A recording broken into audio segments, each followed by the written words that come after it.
बड़ी जमहूरी पावर है तो वो इंडिया है।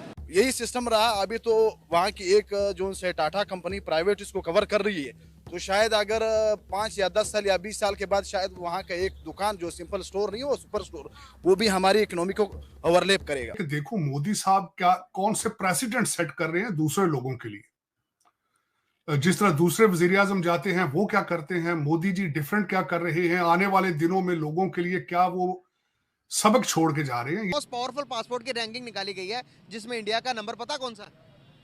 62 आई थिंक 62 नंबर पर है। और हमारा पता कितना है? अंदाजा लगाइएगा। मेरे ख्याल से हम लास्ट 5 में होंगे या 10 में होंगे। लास्ट 3 पासपोर्ट 4 पासपोर्ट की रैंकिंग में हम हैं। वो पाकिस्तान की इकॉनमी चैलेंज भी कर रहे हैं। ये भी मतलब थोड़ा सा हमारे लिए शेमफुल बात है कि एक कंपनी पाकिस्तान की पूरी इकॉनमी को पीछे छोड़। प्रॉपर्टी लेने के चक्कर में नहीं है मोदी जी, ना उनका जो साथ उनके साथ स्टाफ है, ना ही लंदन के अंदर वो किक बैक ले रहे हैं, ना ही टोरंटो के अंदर वो किक बैक पे नजर है उनकी। ये सबसे बड़ा लेसन है दुनिया के लिए लर्न करने के लिए। इसमें बुरे हालात हो जाएंगे पाकिस्तान पे हम पहुंच जाएंगे, इसमें कोई शक भी नहीं है। ये अगर हमें पता है या हम इसको समझ रहे हैं या ना समझ रहे हैं, तो इसमें बहुत जल्द ये पोजीशन आ जाए। क्या हालात आन पड़े, वो कैसे अपने आप को स्ट्रॉन्ग करते जा रहे हैं। सर वो 62 कंट्रीज में विदाउट वीजा फ्री एंट्री जा सकते हैं और हम सिर्फ 15 कंट्रीज में। ये पूरी दुनिया के लिए लेसन है, बिलखसूस डेवलपिंग कंट्री जो तरक्की करने की ख्वाहिश रखते हैं। कुछ कंट्री तो ऐसे हैं जो ख्वाहिश ही नहीं रखते ना, जिस तरह जिस कंट्री में आप बैठी हैं आपकी तरक्की की ख्वाहिश नहीं है। अगर हम अब हमारा इंडिया के साथ कंपैरिजन नहीं रह गया। हाँ, आपकी इस बात का ये है कि हमारा कंपैरिजन अब अफगानिस्तान के साथ है, नेपाल के साथ है, भूटान के साथ है, इवन हमारे साथ जो बांग्लादेश था जो हमारे से अलग हो गया था, वो भी हमसे कहीं से आगे निकल चुका। बेचने वाले का चाय बेचने वाले का बच्चा है, उसकी बीवी का नाम पता है किसी को आज? उसकी बीवी है जो उसकी नहीं उसकी चल सकी सारी, लेकिन किसी को पता है वो का? मोदी जी के भाई का नाम पता है किसी को आज? रतन टाटा हूँ, अंबानी हूँ, अडवाणी हूँ, जो भी हूँ, उनके पास जो एक डेमोक्रेटिक सिस्टम है वो बहुत बेहतरीन है। जब उनका मुल्क बना वो डेमोक्रेट्स के हाथ में आया। उन्होंने जिस किस्म का कॉन्स्टिट्यूशन तश्कील दिया,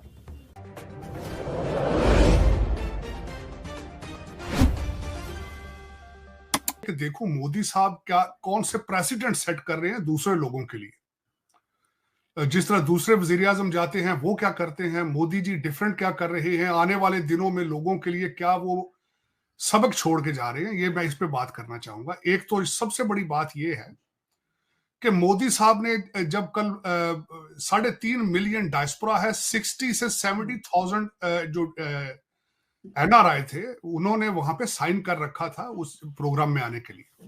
वो वहां पे गए और फिर उसके बाद उन्होंने फिर दोबारा वही बात की, भारत की करेंसी को प्रमोट करने की, यूपीआई को प्रमोट करने की। उन्होंने एक कार्ड वहां पे इंट्रोड्यूस कराया, रुपया, जिससे भारतीय करेंसी प्रमोट होगी। एक तो ये बहुत बड़ी सिग्निफिकेंट बात है।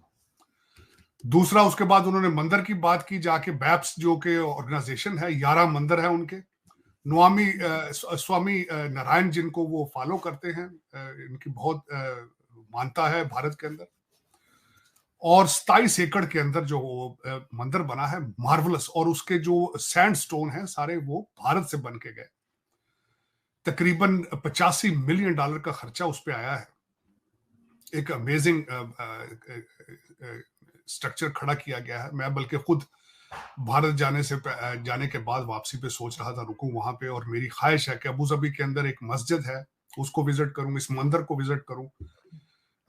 दुबई शायद जाऊं, गुरुद्वारा साहब, क्योंकि मेरे साथ जसदीप सिंह होंगे, वो हमेशा गुरुद्वारों को जाके उनकी भी ख्वाहिश होती है, बल्कि मेरी खुद ख्वाहिश होगी इस मंदिर को भी देखूं।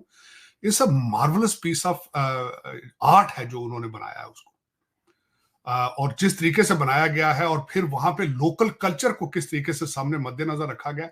वहां पे 7 उन्होंने वो बड़े स्टोन के बना के एक वो साइंस लगाए हैं जो 7 स्टेटों को रिप्रेजेंट करते हैं। 7 यूएई के स्टेट्स हैं, शारजा है, बहरीन है, इन सबको। तो उसमें देखने के लायक है वो, और मेरी ख्वाहिश है देखूं मैं। बल्कि अभी तक न्यू जर्सी मंदिर में नहीं गया, मेरे वहां भी ख्वाहिश है। मेरे दोस्तों ने मुझे इनवाइट किया हुआ न्यू जर्सी मंदिर में जाने के, देखूं वहां जाके किस तरीके से वॉलंटियरिज्म। मोस्ट पावरफुल पासपोर्ट की रैंकिंग निकाली गई है जिसमें इंडिया का नंबर पता कौन सा? 62 आई थिंक 62 नंबर पर है। और हमारा पता कितना है? अंदाजा लगाइएगा। मेरे ख्याल से हम लास्ट 5 में होंगे या 10 में होंगे। लास्ट 3 पासपोर्ट 4 पासपोर्ट की रैंकिंग में हम हैं दुनिया के वर्स्ट तरीन पासपोर्ट की रैंकिंग में। जी, सर जी। क्या हालात आन पड़े, वो कैसे अपने आप को स्ट्रॉन्ग करते जा रहे हैं? सर वो 62 कंट्रीज में विदाउट वीज़ा फ्री एंट्री जा सकते हैं और हम सिर्फ 15 कंट्रीज में। जुल्म नहीं है? असल में नहीं, मैं तो नहीं कहूँगा जुल्म है ये। मैं तो ये असल में प्रॉब्लम ये है कि अगर हम रियलिस्टिक अप्रोच से सोचें तो इंडिया जो है ना 47 से आलमोस्ट हम सेम डे ही जो है ना ये दोनों मुल्क मार्द वजूद में आए। तो इंडिया में ना एक डेमोक्रेटिक प्रोसेस कंसिस्टेंसी के साथ चला, वहाँ डिसरप्शन नहीं हुई, यानी कि सिस्टम डिरेल नहीं हुआ, डिसफंक्शनल नहीं हुआ, वहाँ डेमोक्रेसी चलती रही। ऑन द अदर एंड आप हमारे देखें तो हमारे इन मोर देन 70 ईयर्स में कोई सिंगल प्राइम मिनिस्टर भी नहीं है जिसने 5 ईयर्स का टेन्योर कंप्लीट किया हो। तो हमारी जो पॉलिसीज़ थी ना वो अनसर्टन रहीं और इनकन्सिस्टेंट रहीं। तो हमने जो रिलाई किया वो एक्सटर्नल एड पे किया, सेल्फ रिलायंस की हमारी पॉलिसीज़ कोई नहीं थी। हम अमेरिका के स्टूज बने रहे इस रीजन में, कभी सेंटो और शीटो ज्वाइन किया 50s में, फिर हम जो है ना रशियन वॉर में अमेरिका का हमने एजेंट के तौर पे काम किया। कहना चाहूंगा आज मोदी साहब ने एक और चीज को वहां पे प्रमोट किया है, भारत मार्ट को।